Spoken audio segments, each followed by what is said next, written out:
Kekalutan pagi ni. Saya bawa kamera tapi lupa nak load SD card. Ini on route pergi Temerloh, Pelasah Karak dan LPT sikit. Ini ekoran daripada yang saya test 2 minggu lepas buat Cameron Fraser Circuit. Hari ni saya pergi ke Temerloh dan balik. Saya nak test kerana saya dah buat ni mounting ni, saya taruh satu lagi. Hari tu dia goyang-goyang. Jadi mounting ni macam kat Avatar dulu saya buat satu juga. Cuma yang ini saya tak buat lagi. Jadi saya baru buat 2 hari lepas.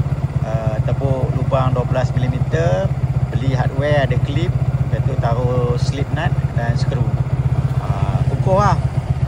Dah tak ada goyang, tak nampak goyang dekat highway.